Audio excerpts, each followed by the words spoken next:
penting gitu, karena kita di sini masuk ke dalam dunia game ingin mengubah suatu apa ya, pandangan terhadap dunia nyata itu melalui, game. Sehingga kita seperti dibawa untuk lari ke dalam kondisi nyata dunia sebenarnya dan kita berusaha untuk mengubah sejarah atau keadaan yang terjadi, melalui game. Nah, itu salah satu kekuatan dari game, khususnya Civilization ini ya.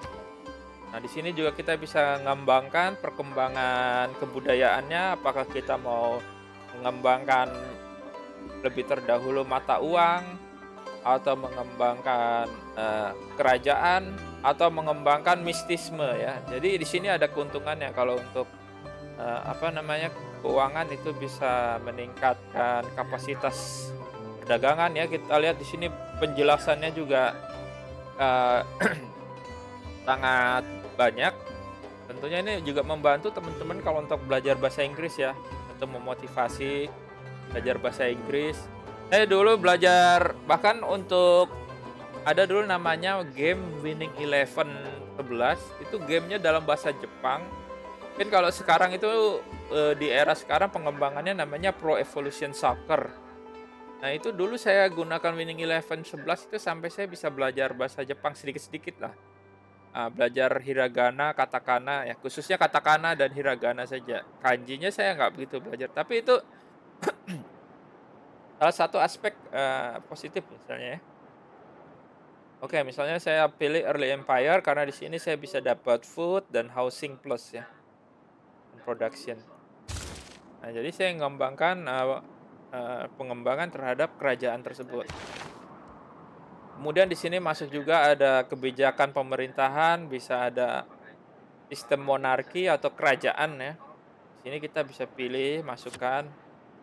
Kalau untuk plus satu fate, jadi ini, kebijakan-kebijakan seorang raja ya. Kalau kita pilih urban planning, berarti nanti kita nambah satu fate setiap kota. Jadi di setiap kotanya itu akan bertambah apa, bertambah kuat keyakinannya terhadap suatu agama ya. Khususnya di sini, agama yang digunakan adalah Hindu Dharma. Terus di sini economic policy, kita bisa pilih di sini salah satunya 30% production lebih tinggi atau housing. Saya pilih housing. Terus di sini influence point atau envoy. Nah, ini envoy juga, terus terang saya juga harus buka ke kamus ya untuk tahu apakah, artinya dari envoy ini. Envoy ini semacam diplomasi ya. Jadi, ketika, mengirimkan suatu orang ke dalam suatu kota, orang itu akan membawa kebudayaan dari negara kita kepada negara lain dan itu memberi pengaruh dan ini kita naikkan confirm policies. Tuh, ini ada lagi civic tree ya, bagaimana mengembangkan kalau tadi teman-teman lihat skills, nah ini mengembangkan, apa namanya, peradaban sipil ya, peradaban antara manusia itu. Jadi mengembangkan kerajaan, kemudian mengembangkan engineering atau apa ya, ahli bangunan, insinyur dan sebagainya, menciptakan konstruksi, atau memilih ini, mata uang, teologi ya, teologi itu, penguatan di dalam pengajaran agama, kemudian feodalisme itu seperti, bentuk penguasaan. Nah, kemudian di sini ada seni cetak atau civil service, jadi mulai tercipta apa, pegawai-pegawai negeri gitu. Kemudian di sini ada, selanjutnya astronomi, divine right ini tentang, keagamaannya lebih diperkuat, kompas tentang, apa, navigasi ya tentang, sistem keangkatan lautnya lebih diperbaiki, atau kita memilih banking atau sistem keuangan yang lebih baik. Nah, itu sistemnya itu dibuat seperti ini, supaya untuk menunjukkan bahwa, dalam strategi pemerintahan itu memang mendetail sekali ya. Selain civic strict, ada government ya. Government ini bisa kita ubah juga polisinya. Tadi dipindahin ini kartunya untuk mendapatkan apa, bonus dari government-nya. Atau di sini, nanti. Jadi ada level peningkatannya, bisa dari monarki naik ke merchant republic. Jadi menciptakan suatu republik pedagang ya. Jadi negara yang lengkap dengan pedagang, atau teokrasi, negara yang sangat kuat terhadap agamanya, atau talasokrasi. Talasokrasi itu bahkan saya harus lihat juga, kita akui banyak istilah-istilah pemerintahan yang muncul di sini yang tentunya kita harus pelajari secara mendetail. Kalau sokrasi ini kalau nggak salah tentang, negara yang, eee, kuat di dalam, armada lautnya. Jadi ada negara yang, kuat di dalam sistem lautnya, itu disebut thalassocracy gitu ya. Boleh mungkin saya salah atau kurang tepat, tapi silakan teman-teman cek sendiri kalau misalnya itu. Nah, kemudian di sini di religion juga ada muncul ya banyak hal, eee, misalnya religionnya itu atau agama yang dipilih ada bisa Mahayana Buddhisme, Islam ya. Misalnya kita yakin, oke saya akan mereka ulang seperti bagaimana penyebaran agama Islam. Nah, kita bisa pilih lewat sini. Walaupun saya juga masih belum, apa ya, belum mendalami betul ini, apakah semua agama yang ada di sini itu ada ya, misalnya Vajrayana Buddhisme, Theravada Buddhisme ya, tapi untuk, tugas UTS dan UAS ini coba teman-teman pelajari satu simulasi pemerintahan atau simulasi politik ini, dan coba, untuk bisa menjelaskan istilah-istilah di sini ya, misalnya dari kota, istilah agamanya, istilah-istilah di sini ya. Sehingga penguasaan teman-teman bahwa, pengetahuan umumnya semakin terbuka ya, semakin luas. Ini, terus kemudian ada world ranking ya, ini mungkin kalau, kita bermain nanti akan muncul world rankingnya, bermain bersama, bukan sesama orang ya, kalau nggak salah ya, tapi sesama, artificial intelligence, jadi sama NPC, sama komputer saja gitu.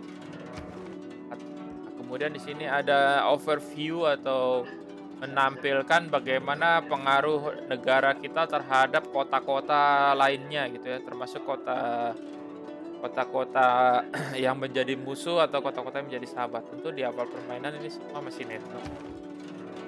Red rute, kita bisa lihat rute-rutenya.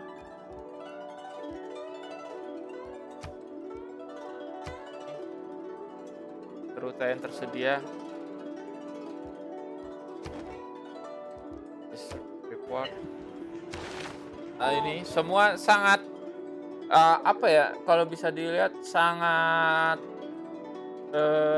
luas gitu dari segi game mekanik, itu tersedia melalui user interface-nya itu sangat banyak ya.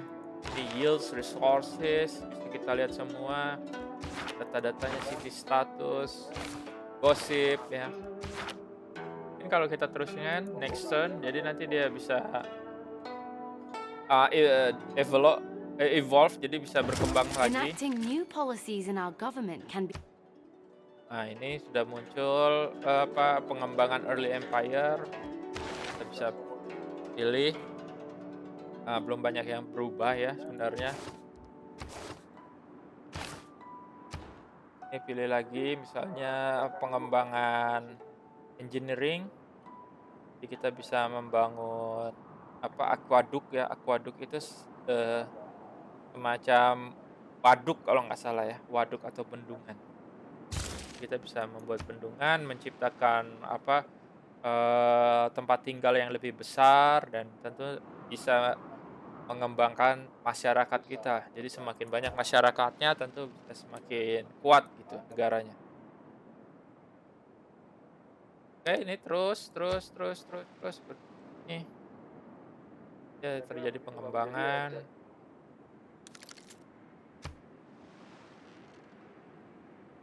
Jadi di sini dilihat ada 6 kali turn baru bisa selesai ya. My liege. Nah, ini engineering selesai. Kita pilih lagi misalnya di sini, machinery. Lanjut.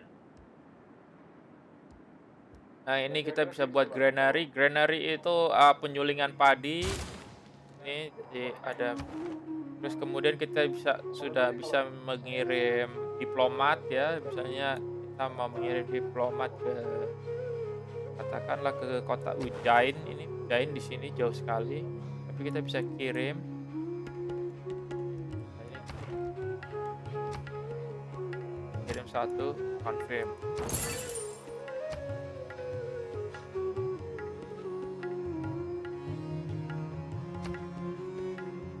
Nah, ini sudah ada tradernya ya. Oh, belum. Nanti tradernya ini lagi proses. Jadi gamenya simulasi seperti ini ya. Jadi tidak terlalu banyak action, tapi lebih banyak ke manajemen. Lebih banyak ke ini ya. Kalau kita lihat pembentukan mapnya bisa dikecilin, bisa dibesarin seperti ini. Terus kita show full screen mapnya seperti ini.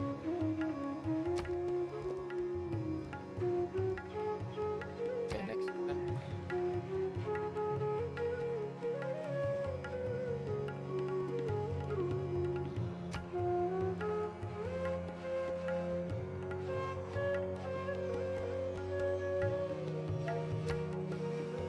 Ini saya kasih tunjukkan aja sebentar sebelum saya ganti ke modus yang lain.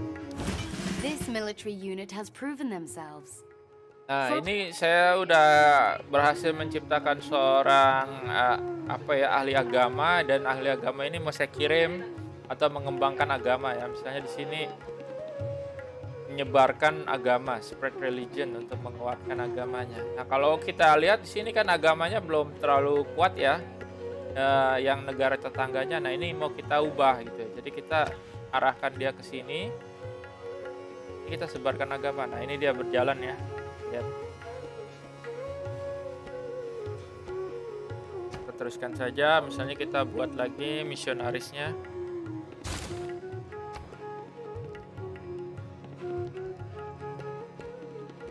Kita buat lagi.